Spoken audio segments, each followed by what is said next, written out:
Suatu hari, 9 wali mengadakan pertemuan. Pada saat itu semuanya samyo bubar sesodyo. Sesudah mengaji, mereka lalu berkumpul. Tidak ada yang saling berebut.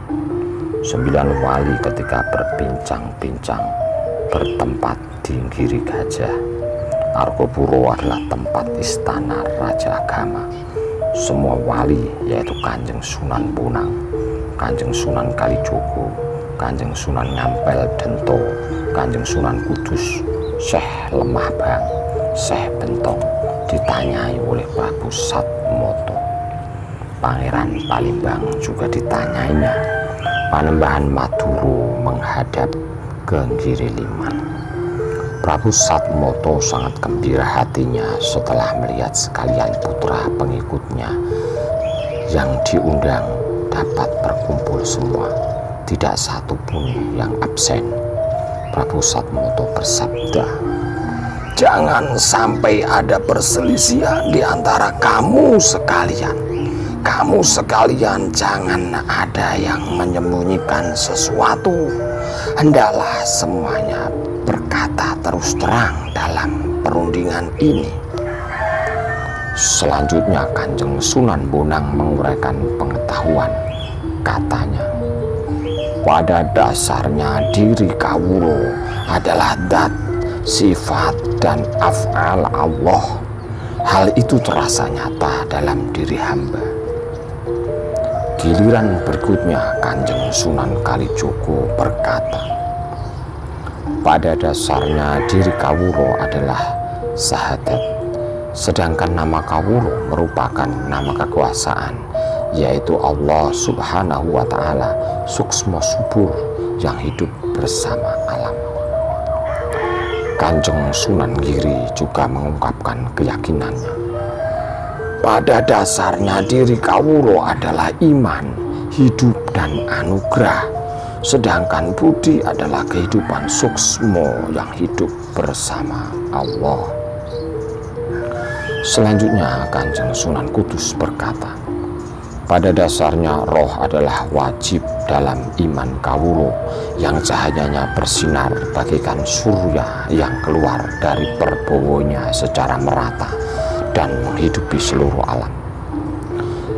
Pangeran atau Panembahan Maduro juga berkata, yang disebut anugerah sebenarnya adalah Kanjeng Nabi dan Allah Subhanahu wa Ta'ala yang mendapat dan membawa kebenaran Allah.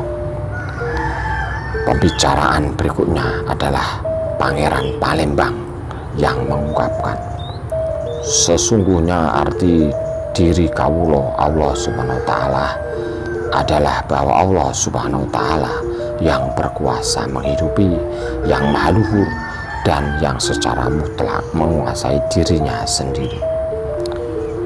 Prabu Satmoto lalu berkata, pada dasarnya kekuasaan sama dengan Allah. Kedua, nur badan. Ketiga, Rasul. Dan keempat, Datullah. Saat ini giliran Syekh Lemah Bang mengungkapkan keyakinannya.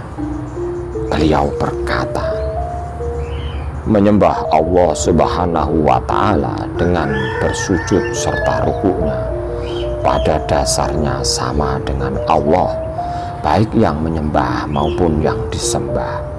Dengan demikian hambalah yang berkuasa, dan yang menghukum pun kawula juga.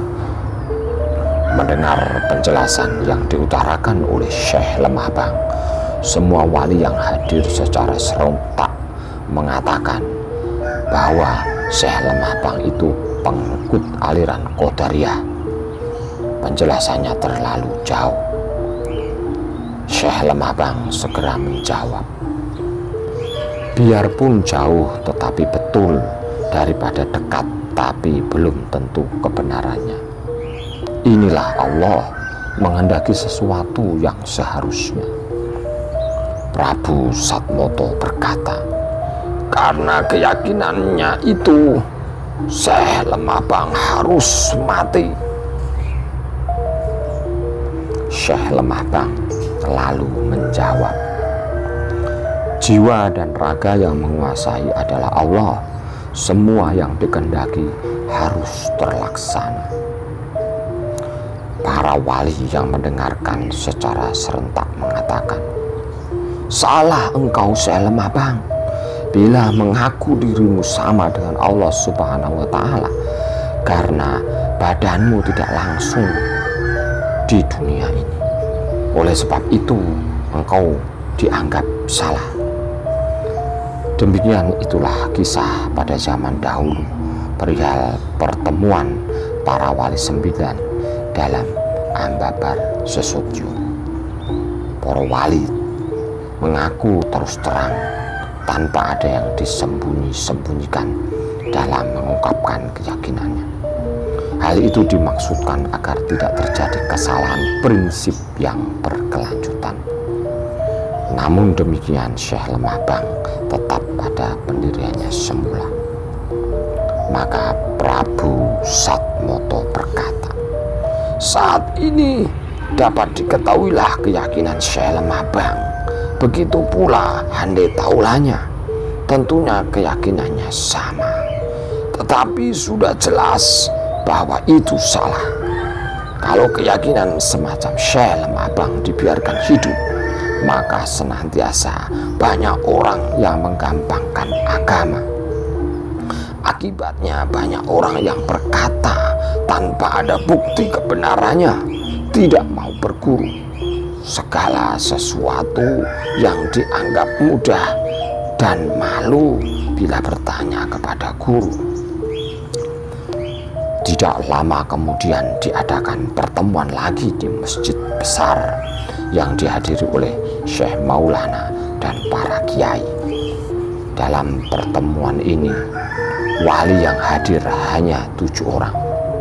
Mereka hendak Ambabar Sesotjo seperti dalam pertemuan yang lalu. Pada kesempatan ini dimulai dengan pertanyaan Syekh Maulana kepada Syekh Lemahbang. Siti Jenarkah nama kamu? Ya, nama hamba. Tidak ada Allah Subhanahu wa Ta'ala selain Siti Jenar, maka Allah Subhanahu wa Ta'ala yang ada. Maulana Maghribi berkata lagi, menjadi kafirlah Siti Jenar. Demikian pula para wali, mereka berkata perlahan, kafirlah Jenar. Islamnya dikatakan untuk Allah. Sungguh kafir, kotor Syekh Lemahbang itu, bahkan kafirnya sempurna. Selanjutnya Maulana Maghribi berkata kepada Syekh Lemahbang, bila keyakinanmu yang demikian itu tersebar, niscaya masjid-masjid menjadi kosong karena orang sholat sesuka hatinya. Ada yang sholat, ada yang tidak. Akibatnya keyakinan itu dapat merusak agama, karena akhirnya banyak orang yang menggampangkan agama.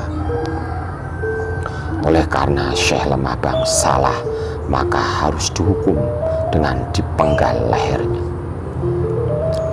Syekh Lemahbang menjawab, silakan hukuman itu dilaksanakan, sebab semua pintu surga sudah terbuka untukmu. Maka dipenggalah leher Syekh Lemahbang oleh 4 santri dan putus lehernya. Begitu juga 3 sahabatnya dihukum penggal juga. Sebelum dihukum penggal, mereka mengucapkan Subhanallah.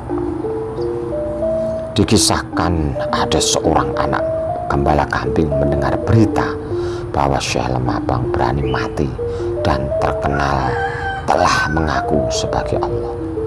Anak gembala itu segera berlari-larian menuju pertemuan para wali sambil berteriak-teriak, masih ada Allah Subhanahu wa Ta'ala ketinggalan karena sedang asik menggembalakan kambingnya. Setelah melihat anak itu, Prabu Satmoto bersabda, anak itu pun harus segera dihukum mati dan jenazahnya supaya ditempatkan di samping Syekh Lemahbang. Seketika itu terdengar sabda Syekh Lemah Bang dari angkasa. "Baiklah, letakkanlah jenazah anak itu di dekat saya. Jangan terlalu jauh." Demikian juga anak itu pun selesai menangis, lalu berkata mendesah, "Lekaslah, ikutkan saya mati seperti Syekh Lemah Bang, karena pintu surga telah terbuka untukku." Kemudian anak itu segera dipenggal lehernya dan mati dengan keadaan tersenyum di bibirnya. Sesudah kejadian tersebut, Kanjeng Sunan Giri bersabda, "Tak kusangka jenazah Syekh Lemah Bang masih utuh, padahal sudah 3 hari yang lalu." Tidak lama kemudian terdengar suara memberi salam. "Selamat tinggal Paduka Raja." Lalu goiblah Syekh Lemah Bang.